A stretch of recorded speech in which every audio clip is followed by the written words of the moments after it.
Ross Gerber is a longtime tech investor. He joins me now, president and CEO of Gerber Kawasaki. Ross, thanks so much for joining us. The Bloomberg headline is they're basically going to be invited to write the regulations for themselves. How are you thinking about this? Well, it's certainly better than having the government write the regulations, considering they have no idea what AI is. I think, this new revolution in computing or database efficiency does need guardrails because it can certainly go awry. But I think that if the intent of the players involved is good, then we shouldn't have any issues with them making regulations. As an investor in this space, it doesn't sound like you think there's anything that could emerge in the regulatory front that blunts the opportunity. No, and I think it would be a huge mistake. Innovation is what America does the best, and especially technology innovation. And I've been investing in this since I was a kid. And this is the next big thing that will drive innovation for the next decade. And so the last thing we need is the government slowing down something that's crucially important to Americans' competitiveness in the global economy, and especially against China. So we've got, kind of a lead here, and we want to continue to keep that lead. The characters, of course, will be interesting. Elon Musk has often been the biggest agitator against artificial intelligence, even as, the stock was upgraded this week in part because of what they're doing with it. How do you think about that kind of internal battle that he has with AI, but how he might also bring that to this summit?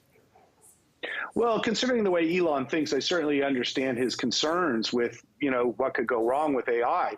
And I think that, once again, his concerns are valid and should be weighed along with the amazing opportunities and innovation as well. But I think, once again, many of the players in the technology industry that are involved with AI have proven to have no morals and have cost society tremendously, for example, with the cost of social media on our society. So you have Mark Zuckerberg, walking into the same meeting now. Do we want this guy really making regulations to protect the public?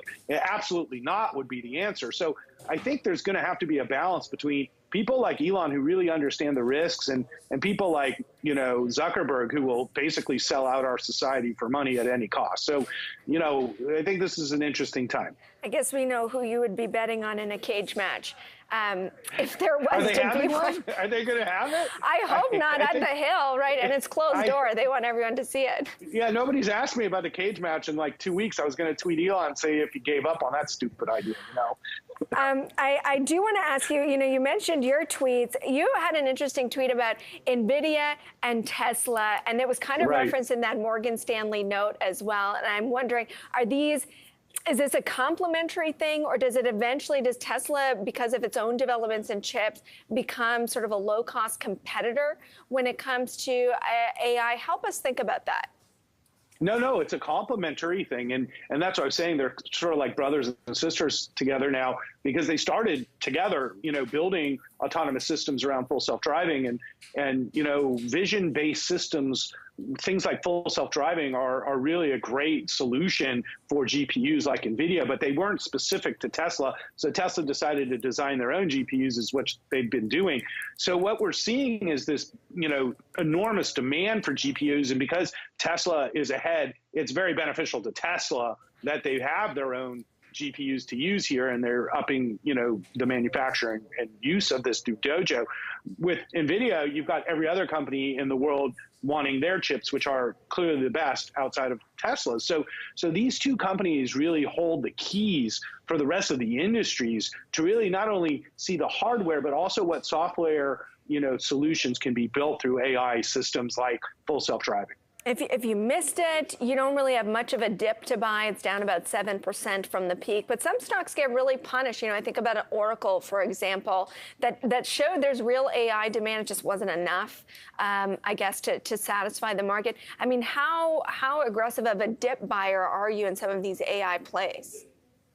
Well, Oracle is a big company, so it's not, it had a huge move, which I thought was unwarranted based off what I thought was decent earnings. But where they're positioned with being such a huge database manager and also having an AI division, but also managing the data for TikTok, Oracle's in a prime position to benefit from the AI revolution. So investors have an opportunity from this pullback. It's a, holding in my fund GK, it's a holding in my firm.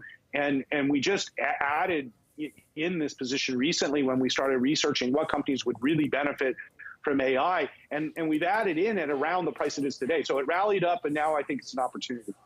I want to ask, before I let you go, about whether you see an opportunity in Apple. The stock has been under pressure in the lead up to its event. There was an analyst, I think it was at Wedbush, saying, you know, they think that there's an opportunity for Apple to significantly sell more phones than anticipated. How are you thinking about that? Well, you know, I've been an Apple shareholder since birth almost, so, you know, I have no intention of sort of changing that. As an investor, Apple isn't a cheap stock at the current valuation based off this historical PE ratio. But I think what really will drive Apple is not the iPhone, it's Vision Pro. And that's what everybody wants, is the next level of spatial computing, which is really like a whole next level of dealing with, let's say, hardware and software through the Apple ecosystem that will drive a tremendous amount of potential sales and new software sales as well in games. So it's really about Vision Pro for Apple, not the iPhone. I think the iPhone's nice and they continue to upgrade them, but people buy iPhones when they're ready to buy an iPhone. I don't think this drives incremental new demand. But when Vision Pro does come out and it scales, I think this is really where the exciting part of the Apple story will begin. And the AI component, I mean, they seem to have missed out on the whole, you know, Siri is just kind of right there. And she's not really. She's not AI. She's not AI, but she very much could be. Yeah. She's AD. She's artificially dumb. You know, it's like, you know, Siri is an ineffective system that doesn't work on an AI platform. And so Apple is behind here for sure. Do you see signs that they could catch up?